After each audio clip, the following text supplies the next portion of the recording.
Belanja pegawai tetap ada, Hmm. tidak diganggu. Layanan publik tetap ada, tidak diganggu. Yang kita incar adalah tadi, lemak-lemak dalam anggaran. Percayalah bahwa Pak Presiden, Pak Prabowo Subianto, itu orang yang sangat memperhatikan kesejahteraan bukan hanya masyarakatnya, tapi juga para abdi negara yang membantu beliau saat ini. Jadi beliau tidak akan tega kalau tiba-tiba bulan Mei ada KL yang terus Juni, Juli, Agustusnya nggak beroperasi, pasti beliau akan turun tangan. Pernyataan raja-raja kecil itu sebenarnya mengarah ke siapa tuh, Mas? Ya semua pokoknya yang nggak suka dengan efisiensi, ya pasti itu akan menjadi perhatian Pak Presiden gitu. Nah, IKN itu nggak bisa mangkrak kawan-kawan, ya karena ini amanat undang-undang.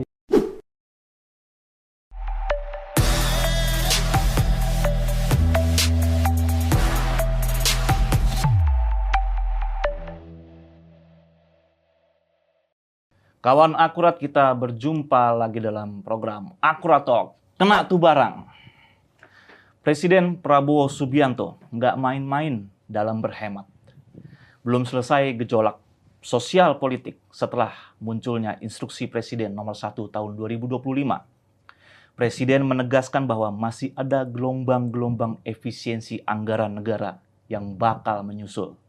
Targetnya luar biasa, mengumpulkan 750 triliun rupiah dari lemak-lemak birokrasi, memotong belanja-belanja negara yang tidak bermanfaat langsung untuk kesejahteraan masyarakat.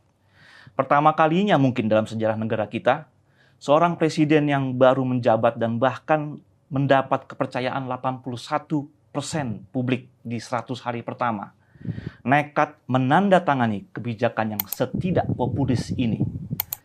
Tantangan dalam mengkomunikasikan kebijakan besar ini tentu tidak mudah. Selain itu, target-target memperkuat program pro rakyat berpotensi tenggelam oleh isu-isu negatif jika masih ada pembantu-pembantu presiden yang tidak seirama, tidak setujuan, bahkan menentang visi besar Prabowo Gibran.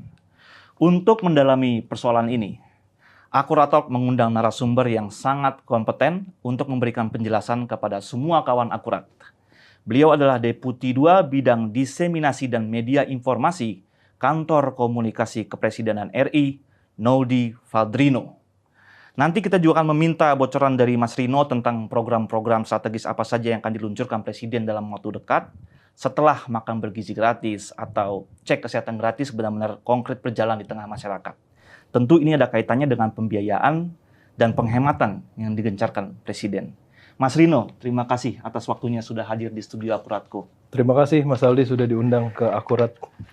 Mas Rino, ini efisiensi anggaran 2025 berdasarkan Impres 1 tahun 2025 tentang efisiensi belanja APBN dan APBD 2025 sudah menjadi bola panas nih Mas Rino.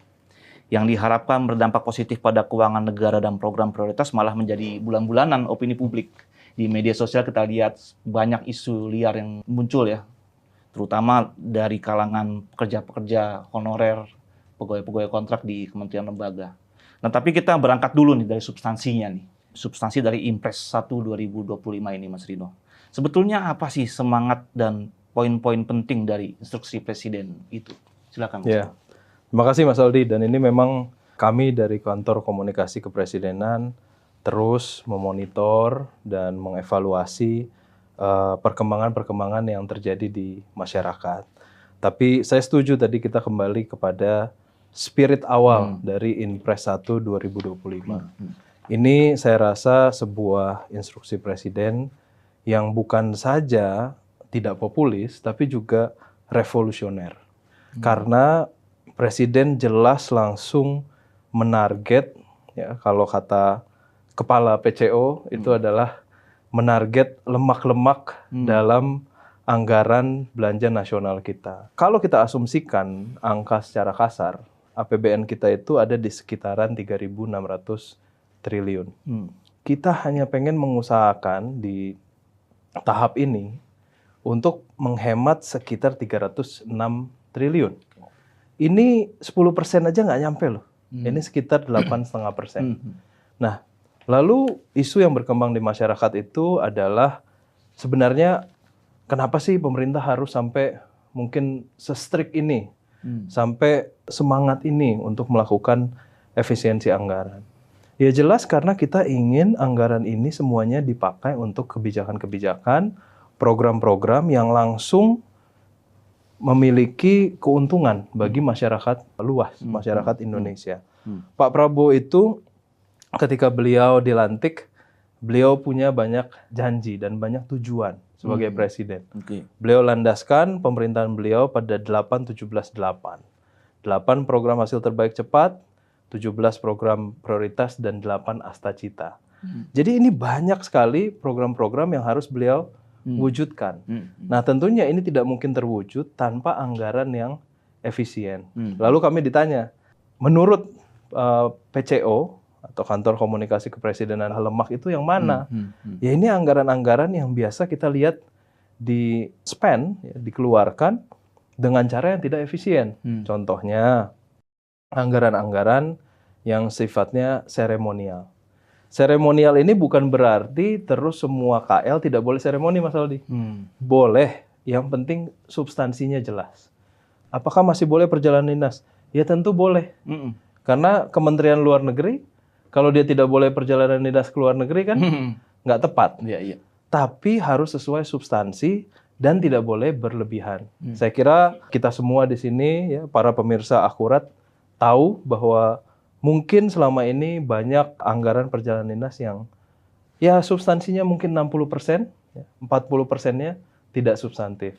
Nah ini yang mau langsung diincar oleh Presiden Prabowo, Mas Wapres, Mas Gibran, supaya anggaran kita itu jauh lebih efisien. Dan di tahap awal, kalau kita bisa menghemat 306 triliun target beliau, maka kita bisa langsung realokasikan anggaran itu menjadi anggaran yang langsung berdampak pada masyarakat. Dan sekali lagi, Lemak ini tidak menyasar otot. Ya. Kemarin banyak perdebatan mengenai, oh nanti belanja pegawai dihapuskan. Belanja pegawai tetap ada, tidak diganggu.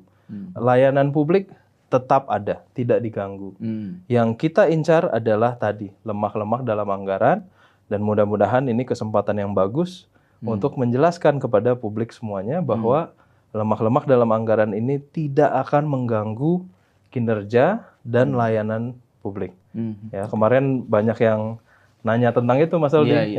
Apalagi ada rumor kemarin UKT katanya bakal naik. Nah, langsung Kepala PCO dan Ibu Menteri Keuangan Sri Mulyani menjelaskan tidak ada kenaikan UKT. Dan itu selevel menteri loh yang menyatakan itu. Ya, ini memang kita tahu ya di spiritnya efisiensi anggaran ini masyarakat juga harus paham. Tidak mudah untuk semua KL. Ya, Presiden menyisir anggaran sampai lapis terbawah. Beliau dan itu Presiden sendiri. Beliau dan tim beliau yang menyisir itu ya. Yang menyisir dan dibantu disupport oleh tim Kementerian Keuangan. Dirjen Anggaran. Ya. Dari ke Dirjen Anggaran dan Perbendaharaan. Ini pasti tidak mudah untuk semua KL. Ya kan? Ada yang mungkin kaget. Ya. Tapi ini kita ada di dalam periode yang kita sebut rekonstruksi anggaran.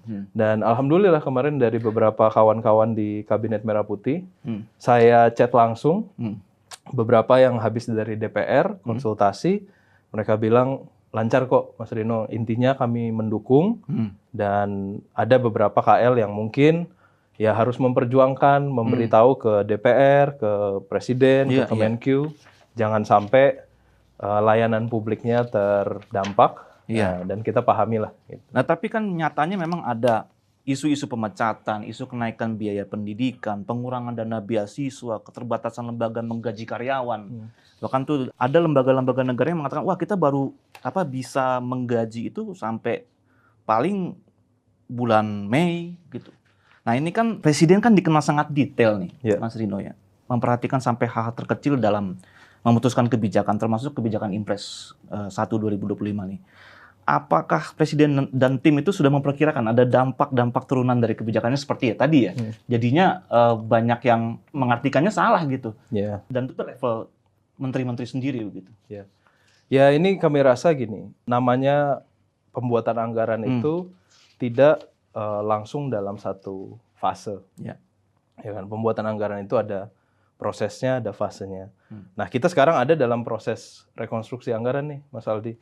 Jadi, catatan-catatan tersebut kita sudah komunikasikan ya dari kantor komunikasi presiden tuh kita langsung komunikasikan ke semua KL terkait. Mohon ketenangan bahwa Pak Presiden itu sadar bahwa otot-otot di KL itu tidak boleh sampai terdampak. Nggak mungkin tiba-tiba Pak Presiden naikkan UKT gitu. Itu kan dampaknya langsung ke mahasiswa-mahasiswi kita.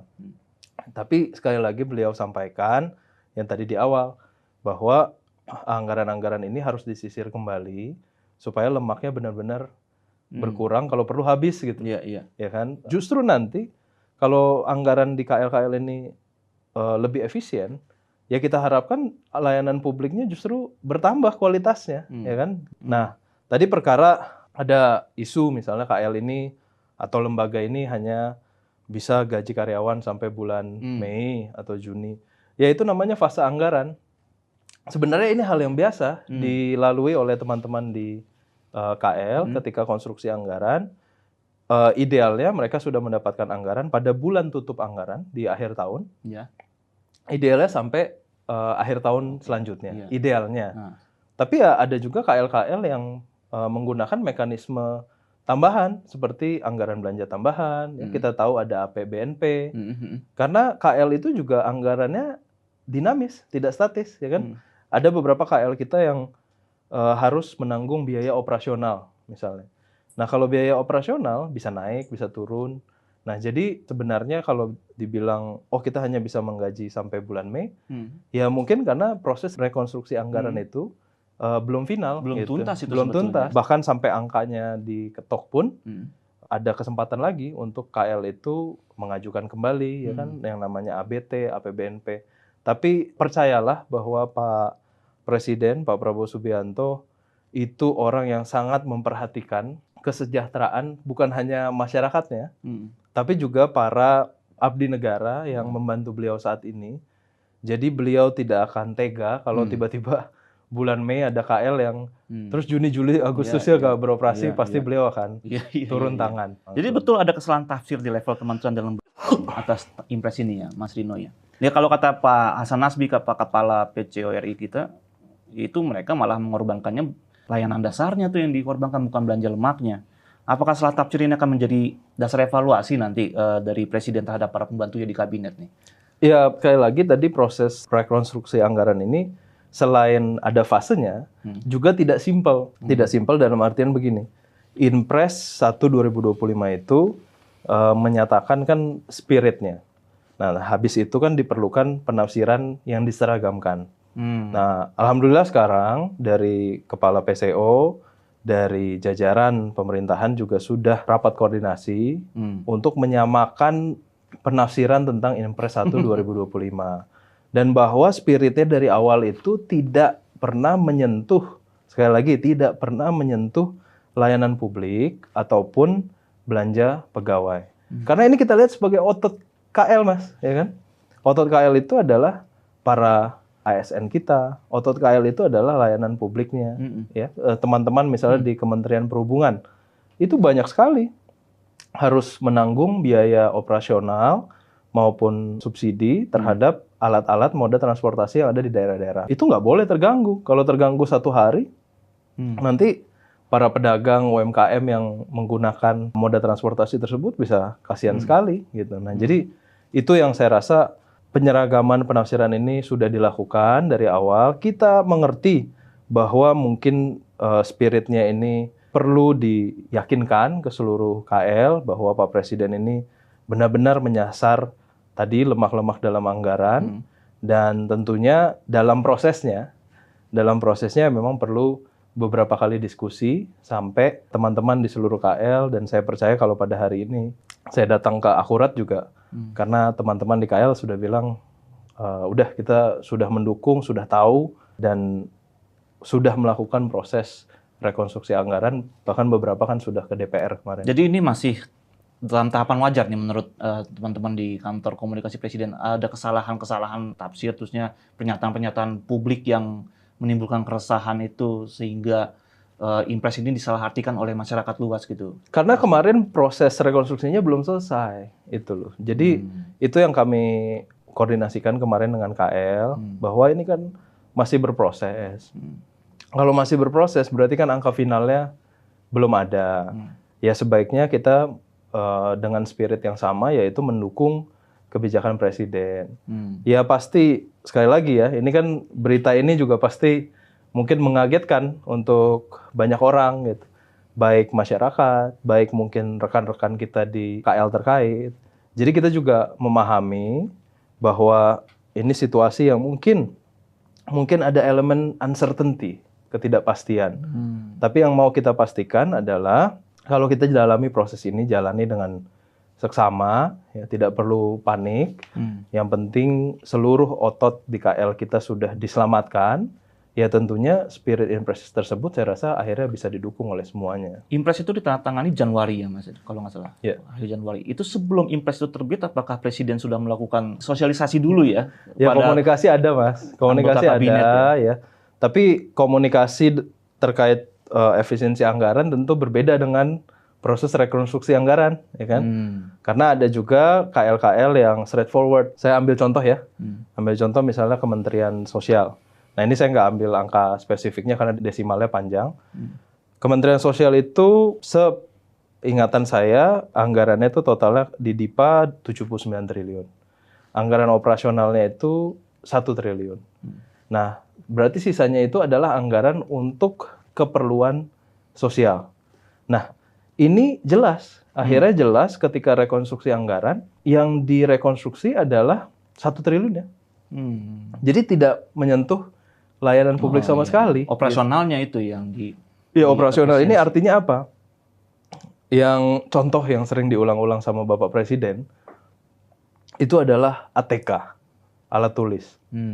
Alat tulis ini kalau dihemat, bahkan kemarin ada yang kasih tahu angkanya, Mas kalau dihemat benar ini efisien bisa sampai 20 triliun kan? 20 triliun banyak sekali. Jadi kalau misalnya ATK ini bisa diefisienkan, ya mungkin ATK ini berbicara, saya meeting sama Mas Aldi. Padahal tadi pagi baru ketemu. Nggak perlulah kita pakai satu buah clippingan lagi. Ya kan? Kita efisien aja pakai soft file misalnya. Nah itu contoh-contoh kecil yang ditarget oleh Presiden gitu. Tapi mungkin masyarakat akan melihat, masa sih satu buah clippingan kertas seperti itu berdampak sampai ke nasional? Tapi logikanya kita harus lihat ini terjadi setiap detik, setiap menit, setiap jam di seluruh Indonesia, ya kan? Dan itu akumulatif angkanya.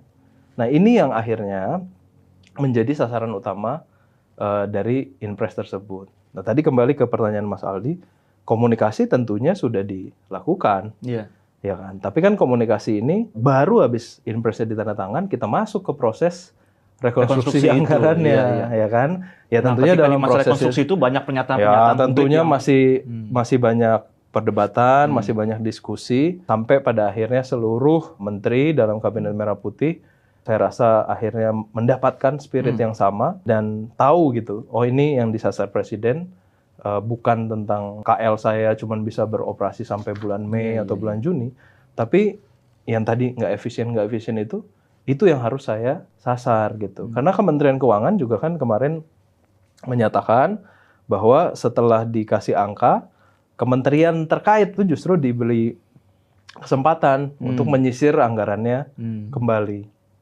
Jadi itu yang dilakukan. Saya rasa kemarin ada banyak pertanyaan dan pernyataan itu karena para menteri mungkin memikirkan layanan publik yang harus mereka lakukan. Dan itu sangat fair, Mas, karena panik tuh ya. Ya karena menteri kan harus membela masyarakatnya dong. Ya kan? Jadi para menteri ini memperjuangkan itu. Dan kita apresiasi gitu. Ini memang perlu diperjuangkan, tapi kita juga melihat bahwa impres ini dari awal tidak menyasar itu. ATK itu contoh yang paling bagus lah. Ya kan? Kalau ATK bisa dihemat taunya sampai angkanya sampai triliunan, belum perjalanan dinas yang lain-lain. Belum yang lain-lain, ya kan? Dan ini kan zaman sudah berkembang. Ya kan? Kita juga ada pembelanjaan alat-alat teknologi misalnya. Ya kalau ATK sudah dibelanjakan, ada alat teknologi, ini kan jadi redundancy. Ada kegandaan gitu kan. Harusnya kalau udah punya laptop, penggunaan kertas printed bisa dikurangi. Kira-kira seperti itu. Nah, ini tanggapan Presiden sendiri melihat ada gejolak seperti ini, ada salah tafsir, terus pernyataan-pernyataan yang membuat publik resah, terus pemberitaan yang macam-macam tentang efisiensi ini. Sampai ada pernyataan raja-raja kecil ini mencoba melawan instruksi saya untuk penghematan anggaran negara nih. Itu memang Presiden begitu marahnya mengenai masalah ini ya. Sehingga banyak pernyataan-pernyataan yang keluar dari konteks gitu. Bagaimana tanggapan Presiden Prabowo sendiri mengenai masalah ini? Ada banyak simpang siur di lapangan ini, Mas Rino. Saya tahu Pak Prabowo itu dari mungkin sekitar tahun 2013 dan beliau di dalam 2 kampanye terakhir 2014-2019 dan alhamdulillah diberi kepercayaan masyarakat di 2024 sudah berjanji kepada masyarakat untuk melakukan efisiensi dalam pemerintahan. Mengurangi anggaran yang tidak esensial dan potensi bocornya tinggi. Jadi saya rasa ketika beliau mengeluarkan impres itu komitmennya jelas untuk meningkatkan efisiensi anggaran tadi. Nah, kalau melihat situasi, ya pasti ini merupakan salah satu kebijakan prioritas beliau gitu. Selain program utama beliau makan bergizi gratis, beliau fokus di efisiensi anggaran ini. Jadi poin saya adalah ya pasti spirit yang beliau bawa dari belasan tahun lalu ini akan terus dilakukan gitu. Akan terus dilakukan dan para menteri Kabinet Merah Putih alhamdulillah semua mendukung. Saya rasa spiritnya sama dan mengerjakan semaksimal mungkin di KL-KL terkait dan Pak Presiden pasti akan dukung terus kebijakan ini gitu. Akan dorong terus gitu. Pernyataan raja-raja kecil itu sebenarnya mengarah ke siapa tuh? Ya semua pokoknya yang nggak suka dengan efisiensi, ya pasti itu akan menjadi perhatian Pak Presiden gitu. Saya juga bingung kalau ada kawan-kawan yang melawan efisiensi, karena efisiensi ini kan secara keseluruhan bagus untuk negara kita, Mas Aldi, ya kan? Mungkin kalau ada yang perlu dikoreksi, monggo pemerintah pasti butuh saran dan kritik. Ya kalau ibaratnya tiba-tiba menghalang-halangi proses, ya tentunya jadi perhatian Pak Presiden lah. Perhatian dalam arti ini dievaluasi nanti ke depan berarti. Ya, tahu dong Mas Rino nih. Ya bisa aja ya kan. Kalau gimana kok efisiensi nggak didukung gitu. Presiden mau efisien nggak didukung gitu. Itu kan juga jadi perhatian masyarakat juga. PCO dari teman-teman komunikasi kepresidenan itu melakukan komunikasi langsung ya kepada KL-KL ya? Iya jelas. Untuk menguruskan secara rutin. Secara rutin kami berkomunikasi dengan rekan-rekan di KL. Hampir dari semuanya itu mendukung kok. Nah ini kan apa yang mampu dievaluasi oleh kantor komunikasi kepresidenan terkait gejolak sosial politik belakangan ini pasca impres efisiensi anggaran tahap pertama kemarin. Ini kan tahap pertama nih, Mas Rino. Baru tahap pertama aja udah gonjang-ganjingnya kayak gini, ribut nih bukan main. Ada tahap kedua lagi yang berapa ratus triliun, tahap ketiga 250 triliun mungkin yang menyasar BUMN. Yang dievaluasi oleh teman-teman tim komunikasi presiden supaya ke depan ya gonjang-ganjing ini nggak ada lagi lah. Semua berjalan smooth, efisiensi berjalan smooth, efektif itu kerja-kerja KL ke depan seperti apa? Ya saya rasa yang tadi penyamaan spirit ya, bahwa ruh dari Inpres 1 2025 adalah efisiensi lemak anggaran. Ya, anggaran yang tidak esensial dan potensi bocor besar. Jadi spirit dan rohnya harus sama nih Mas Aldi. Tapi yang kedua saya rasa kekompakannya sebenarnya cukup bagus kalau di KL gitu. Nah, di awal Pak Presiden sampaikan jangan sampai efisiensi anggaran ini berdampak kepada layanan publik. Dan itu yang saya rasa akan difokuskan kepada KL-KL ke depannya untuk meyakinkan seluruh masyarakat bahwa efisiensi anggaran itu tidak menyasar layanan publik. Ya. Ini adalah refleksi untuk seluruh KL tentang bagaimana kita berorganisasi, bagaimana kita beroperasi sebagai KL, dan percayalah kita tidak akan mengutak-atik yang namanya sifat layanan publik esensial ini gitu. Nah itu yang kedepannya akan terus menjadi fokus komunikasi kami semua. Ada pesan kepada raja-raja kecil yang melawan efisiensi anggaran ini dari tim komunikasi presiden, karena apa yang disampaikan itu kan ideal sekali ya, tapi perlawanannya lumayan ini Mas, dalam arti ada orang-orang yang kayaknya selama ini ya mengeruk keuntungan ya dari disebut saja lah mereka tuh orang-orang yang selama ini bermain di anggaran ini gitu. Itu ada pembacaan tersendiri nggak dari teman-teman di tim komunikasi presiden? Siapa sih sebenarnya orang-orang yang mencoba memicu, memperkeruh suasana ini? Ya, saya nggak bisa seuzon ya dengan kawan-kawan, tapi saya berharap, tentunya kantor komunikasi presiden berharap semuanya mendukung lah spirit efisiensi ini. Kalau ada yang mungkin bukan perlawanan, tapi minggir dari zona nyaman, ya, itu tentunya dengan efisiensi pasti ada datang menjadi sebab dan akibat gitu. Tapi kita ini sedang membangun sesuatu yang besar. Ya, Pak Presiden sudah sampaikan dari masa kampanye bahwa dia pengen Indonesia Emas 2045 itu betul-betul terlaksana. Ya, betul-betul terlaksana. Jadi kalau tidak dilakukan efisiensi sekarang ini, benar-benar mungkin time window kita itu sudah sangat terbatas. Jangka waktu kita sangat terbatas. Jadi untuk semua KL, ASN, masyarakat, ini efisiensi anggaran harus dilakukan. Dan saya rasa kita hanya bisa mendukung yang terbaik untuk Pak Presiden dan terus mengkomunikasikan baik ke seluruh KL, baik ke seluruh masyarakat juga, ya, bahwa ini dilakukan agar kita bisa mewujudkan banyak cita-cita besar gitu ya. Karena kalau pemerintahan nggak efektif itu banyak Mas konsekuensinya. Dan itu yang Pak Presiden ingin sampaikan, bahwa pemerintahan kita bisa kok efisien. Kita lanjut ke program strategis nih, Mas Rino. Ini kan kaitannya juga dengan penghematan anggaran dan pembiayaan ya, dengan program-program. Di 100 hari pertama kita sudah mendengar dan menyaksikan berjalannya program Quick Win MBG, makan bergizi gratis, cek kesehatan gratis. Nah, kantor komunikasi presiden kan ikut nih memonitor jalannya program ini di berbagai daerah ya, Mas Rino. Apa saja yang menjadi catatan dari tim komunikasi presiden selama berjalannya 2 program ini? Ada temuan-temuan dari lapangan yang bisa menjadi masukan buat pelaksana program kementerian-kementerian lembaga? Ya, kemarin yang benar-benar signature program atau program unggulan Pak Prabowo akhirnya bisa diluncurkan. Kemarin itu kan makan bergizi gratis. Dan ini program benar-benar masif. Dan saya rasa tujuan besarnya itu luar biasa. Pak Prabowo melihat ya, kalau kita tadi mau kembali ke poin sebelumnya, tahun 2045 ini kan sebentar lagi Mas. Tinggal 20 tahun lagi. Dan ini anak-anak kita harus memiliki equal playing field, lapangan yang sama kalau mereka mau bersaing di tingkat global. Nah, ini yang Pak Prabowo sadar bahwa kapasitas mereka itu semua diawali dengan fondasi gizi dan nutrisi yang cukup. Nah, ini kenapa MBG sudah diluncurkan.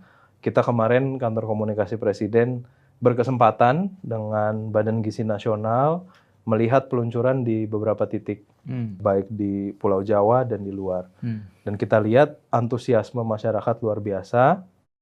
Tapi kita juga berharap ya, MBG ini bukan hanya penerima manfaat yang menerima manfaat, tapi dengan adanya titik-titik dapur MBG ini juga bisa menghasilkan trickle down ekonomi.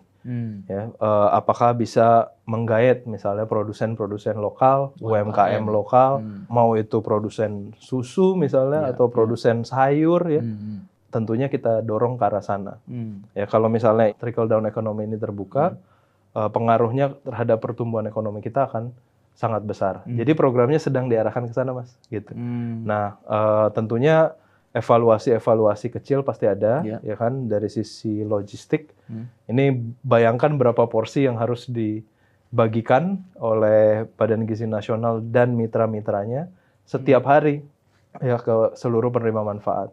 Kita fokus untuk melihat yang pertama tingkat higienisnya dari makanan-makanan tersebut. Itu harus clear. Kedua, AKG, angka kecukupan gizi. Dan yang ketiga ya anak-anak kita, baik itu dari segala kelompok umur, harus excited lah ketika menerima makanan. Ya kan, mereka harus seneng gitu. Karena kemarin ada dilemanya juga.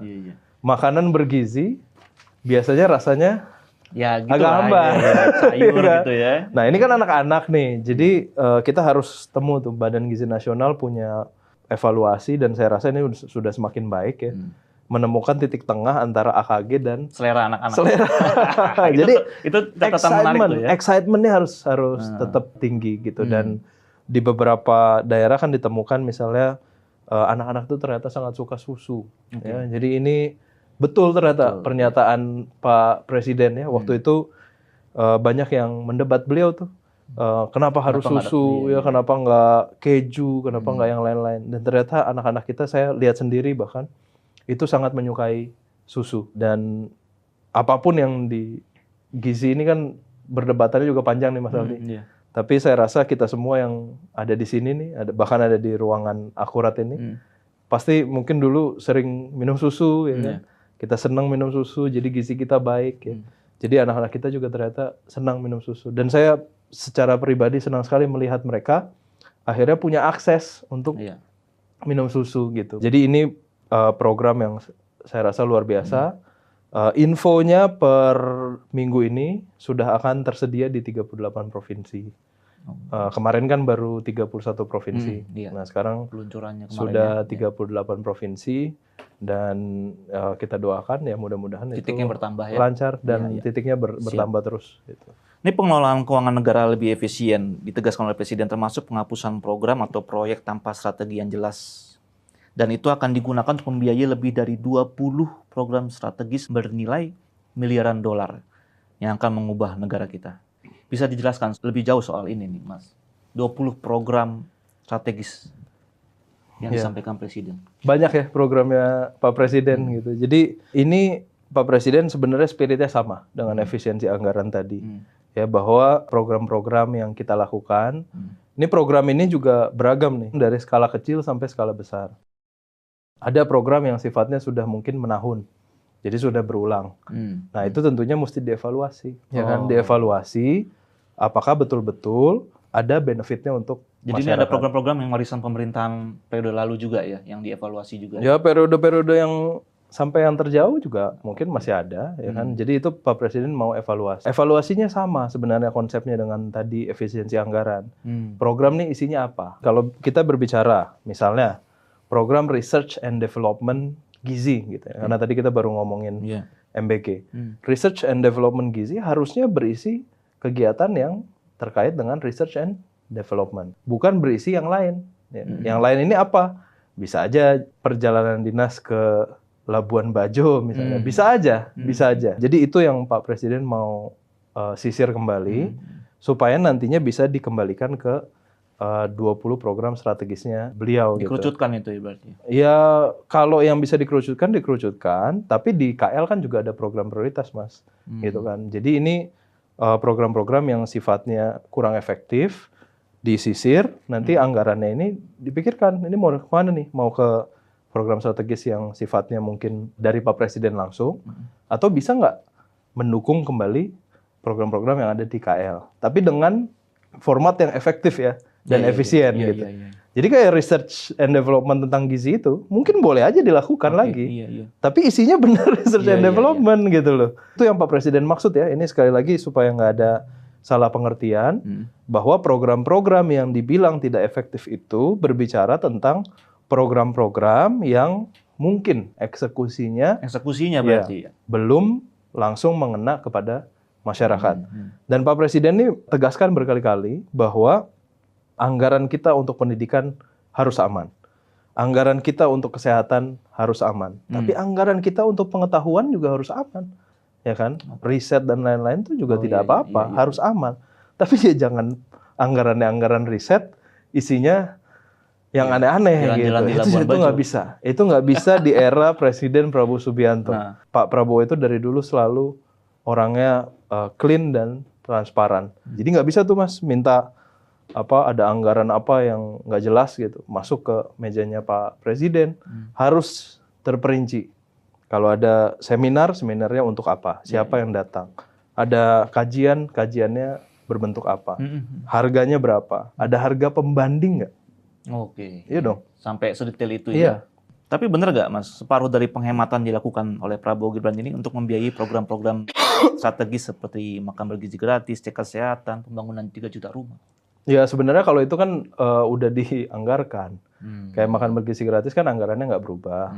Di DIPA sudah disebutkan di Badan Gizi Nasional itu ada 71 triliun. Bahkan kemarin sebenarnya pertanyaannya makan bergizi gratisnya tetap ada atau enggak kalau ada efisiensi anggaran. Ya tetap ada, justru kalau bisa diperluas kan diperluas gitu. Jadi itu anggarannya saya rasa sudah disiapkan. Ini benar-benar efisiensi anggaran ini ya tergantung nanti negara butuhnya di mana, ya kan? Kalau misalnya MBG perlu diperluas lagi, penerima manfaatnya banyak, kenapa tidak gitu. Tapi sampai ke ibu hamil mungkin nanti. Ibu hamil kemarin udah mulai juga. Udah mulai juga. Nah, program yang kedua kan yang baru diluncurkan kemarin ini, cek kesehatan gratis di 10.000 puskesmas. Ini juga nggak murah loh Mas, ya kan? Kita cek kesehatan itu kalau teman-teman audiens akurat nih ke klinik-klinik, bisa dicek lah berapa sih yang paling murah cek kesehatan. Saya kemarin mendampingi Pak Menko PMK, Pak Pratikno, cek kesehatan pas hari ulang tahun beliau. Dan beliau ketika terima laporannya, beliau bilang ini lengkap loh. Ini sama loh dengan saya cek kesehatan di rumah sakit misalnya, yang terkenal gitu. Jadi ini per kepalanya sangat komprehensif, sangat holistik, dan teman-teman perlu mengingat ini anggaran masyarakat nih. Gini. Nah ini yang bisa dirasakan langsung oleh masyarakat. Kenapa Pak Prabowo percaya dengan cek kesehatan gratis?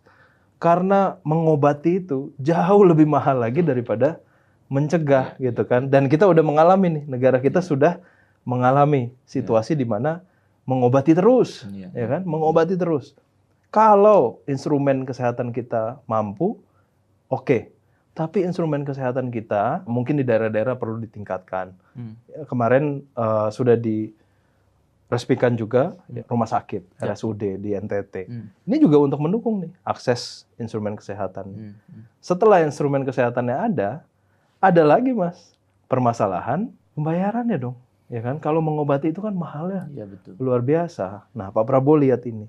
Makanya daripada kita mengobati, daripada kita nunggu sakit, lebih baik kita preventif, ya kan. CKG ini bukan karena kita tinggal datang ke puskesmas, daftar di HP, terus langsung dicek semuanya, dikira mungkin mudah nih program ini. Tapi program ini eksekusinya juga untuk seluruh masyarakat Indonesia 281 juta dan per kepala. Lumayan, anggarannya lumayan. Gitu. Karena satu kepala bisa 1,4 juta kalau nggak salah untuk rata-rata, cek kesehatan itu. Rata-rata kalau kita cek harga di klinik-klinik swasta itu kisarannya 1,4 bahkan sampai ada yang 2,1, 2,2 juta. Dan masyarakat setahun sekali belum tentu tuh untuk melakukan periksa kayak gitu ya. Belum. Bahkan kemarin kita begitu lihat Pak Menko PMK cek, kita refleksi gitu. Saya pribadi terakhir cek kesehatan itu di 3 tahun lalu. Dan ternyata kalau setiap 1 tahun ya, itu benar-benar banyak sekali hal-hal preventif yang bisa dilakukan. Nah, terus apa aja nih program unggulan lain yang bakal diluncurin dalam waktu dekat? Minta bocorannya Mas Rino. Kalau yang waktu dekat ini, Pak Presiden mau melakukan yang tadi renovasi maupun mungkin pembuatan kali ya kalau di titik-titik yang belum ada, itu rumah sakit. Nah ini kan, jadi Pak Presiden itu kan melihat ada beberapa pilar dalam kita berkehidupan yang bisa membawa negara kita ini naik level. Yang pertama, kesehatannya.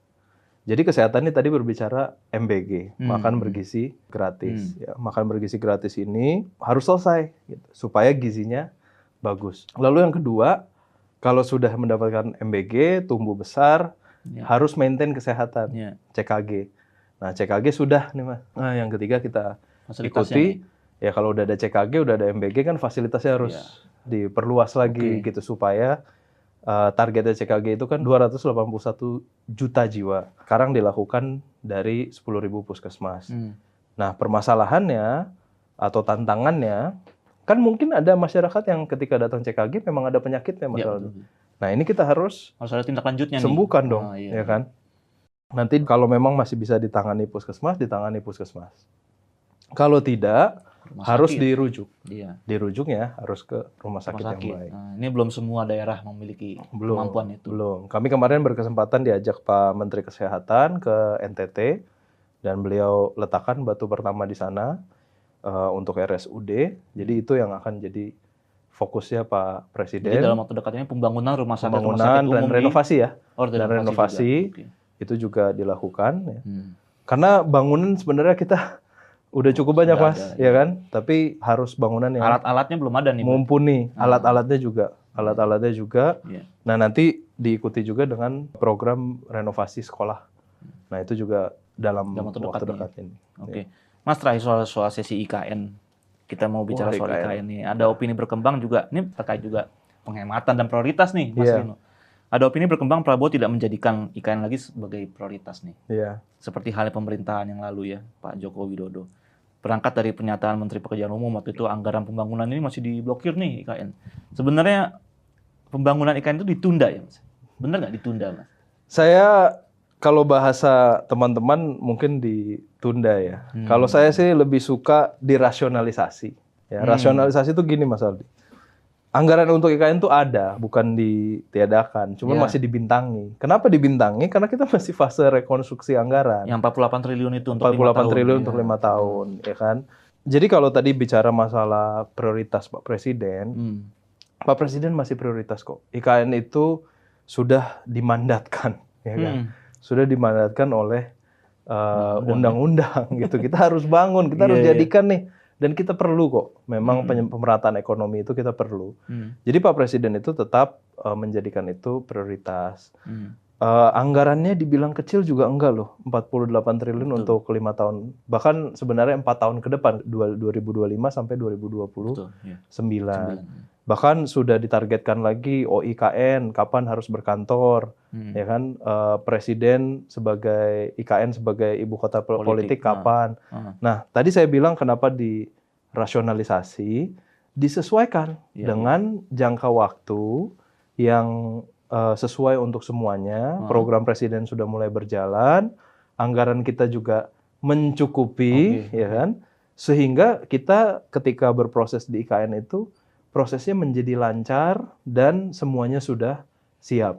Nah ini terus ditanya lagi, oh berarti nggak sama dengan prioritas waktu zaman Pak Joko Widodo? Iya, saya rasa bukan karena nggak sama di hatinya gitu, enggak, hatinya sama. Tapi zaman Pak Jokowi itu, ingat-ingat nih kawan-kawan akurat ya, beliau membangun dari nol, ya kan? Jadi butuh komitmen yang ekstra keras, ekstra cepat, dan beliau tahu bahwa proyek ini sebegitu pentingnya untuk Indonesia gitu. Nah, Pak Prabowo sekarang tugasnya melancarkan transisi kita ke IKN. Makanya dilakukan rasionalisasi dari jangka waktu dan anggarannya. Bahkan udah ditargetkan kan untuk yudikatif dan legislatifnya kapan harus selesai, ya kan. Nah, nantinya habis itu kita berproses lagi gitu, berproses lagi sampai akhirnya IKN itu benar-benar menjadi kota yang hidup gitu. Nah, Pak Prabowo tahu targetnya, beliau bilang kan di 2028 kalau bisa sudah menjadi ibu kota politik gitu. Ibu kota politik itu kan berarti ibu kota pemerintahan. Jadi kita mulai pindah ke sana, ya. Sistemnya harus ready dan lain-lain. Jadi ini yang saya bilang tidak ada penundaan anggaran IKN, apalagi penghapusan ya. Kemarin nggak tahu tuh pada dapat info dari mana. Masyarakat mengiranya ada penghapusan IKN. Udah deh mangkrak nih gitu, mangkrak. Nggak bisa, IKN itu nggak bisa mangkrak kawan-kawan. Ya, karena ini amanat undang-undang. Jadi kita harus sukses sebagai negara, tapi Pak Prabowo sebagai presiden melihat jangka waktu yang cocok seperti apa, anggarannya harus berapa, dan sekali lagi anggarannya harus efisien gitu. Bahkan kemarin beliau tugaskan loh, IKN kalau bisa perjalanan dinas deh, studi banding ya kan, ke tempat-tempat yang demografisnya sama atau mirip dengan Indonesia gitu. Jadi maksud beliau adalah silakan lanjutkan progres IKN, tapi dilakukan dengan metode dan format yang efisien. Jadi rencana Presiden Prabowo berkantor di IKN mulai 2028 itu bukan sekedar untuk melawan atau membantah ya upaya mencoba memisah-misahkan dirinya dengan Presiden ke-7. Wah, itu di Rapimnas Partai Gerindra, partainya Pak Presiden kemarin kan masyarakat bisa lihat ya. Kompak ini. Kita justru harus, saya rasa mensyukuri lah bahwa presiden-presiden kita itu kompak ya. Ini bukan sesuatu yang bisa kita take for granted, Mas Aldi. Ya, banyak negara presiden-presidennya mungkin nggak kompak satu sama lain. Nah, kita saya rasa disatukan oleh spirit oleh semangat bahwa kita membangun 2045 ini harus sama-sama. Ya kan, harus sama-sama, dan Pak Prabowo itu orangnya sangat merangkul satu sama lain. Jadi komitmen tentang IKN itu sudah jelas, keakraban Pak Prabowo dan Pak Jokowi dan Pak SBY dan pemimpin-pemimpin politik lainnya juga saya rasa jelas. Nah ini nih yang saya rasa harus kita syukuri bersama.